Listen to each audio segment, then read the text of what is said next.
तीन जो विधायक है वो गायब हो गए हैं। कहाँ चले गए हैं महागठबंधन के? आप ही लोग, अब उन लोग उनसे पूछिए कहाँ चले गए हैं।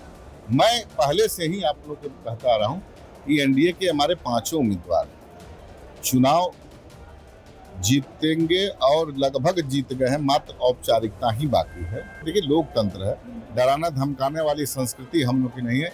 ये संस्कृति किसकी है ये आप भी जानते हैं। पूरा आश्वस्त भाई, मैं पहले ही हम बोला था आपको कि विधायकों का जो नेतृत्व करता है उनके प्रति भविष्य में उनका अच्छा नहीं दिख रहा है, तो विधायक अपना देख रहे होंगे रास्ता। धमकाए नहीं ना है।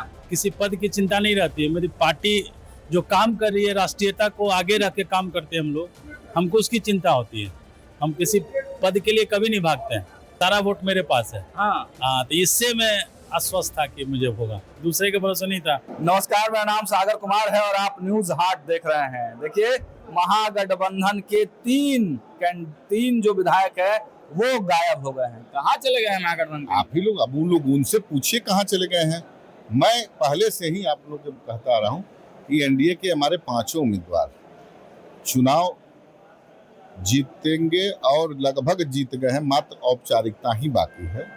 5 बजे बाद मतगणना होगा और आप अब उन से पूछिए कि उनके कहाँ विधायक है नहीं है। तेजस्वी जी पूरा आश्वस्त है। भाई, मैं पहले ही हम बोला था आपको कि विधायकों का जो नेतृत्व करता है उनके प्रति भविष्य में उनका अच्छा नहीं दिख रहा है, तो विधायक अपना देख रहे होंगे रास्ता। धमकाए नहीं ना है। हम लोग डराने धमकाने काम में, देखिए, हमारे एनडीए के जितने भी विधायक थे पटना के अपने खुले में थे, घूम रहे थे, तो डराने धमकाने की, देखिए, लोकतंत्र है, डराना धमकाने वाली संस्कृति हम लोग की नहीं है।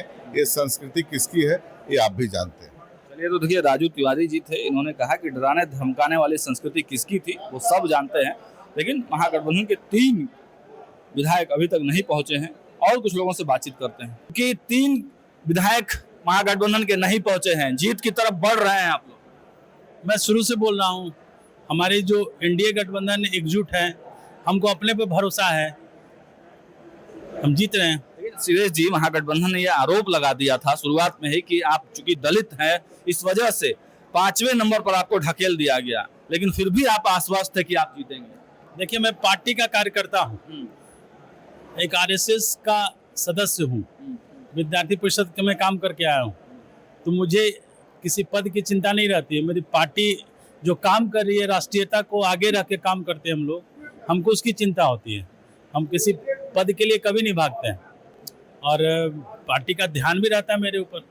कैसे ये सब किया आप लोगों ने, मतलब 3 खेमे? मैं नहीं जानता, वो कैसे मैं जानता हूँ?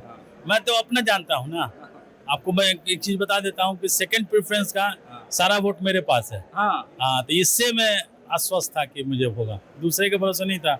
मैं खुद राष्ट्रीय अध्यक्ष जी के साथ आप राज्यसभा जा रहे हैं, इतनी बड़ी मेरी सौभाग्य है। मैं पार्टी का कार्यकर्ता हूँ, बार बार बोलता हूँ, मैं पार्टी का कार्यकर्ता हूँ और पार्टी के कार्यकर्ताओं को बीजेपी बहुत ध्यान देती है।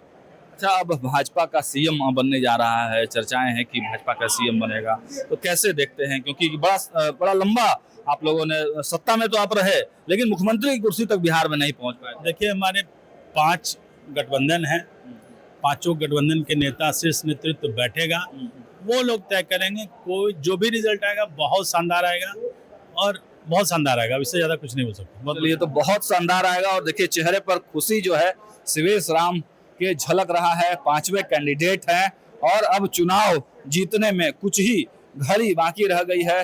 हालांकि समय अभी काफी है, तब तक राजद के 1 और कांग्रेस के 2 विधायक पहुंच जाते हैं या नहीं पहुंचते हैं, क्या कुछ होता है, लेकिन अब तक तो महागठबंधन के 3 विधायक नहीं पहुंचे हैं और सीधे एनडीए जो है वो बड़ी जीत की तरफ दिखाई दे रहा है। क्या कुछ होगा आगे, पल पल की तस्वीर और पल पल की अपडेट आप तक पहुंचाते रहेंगे।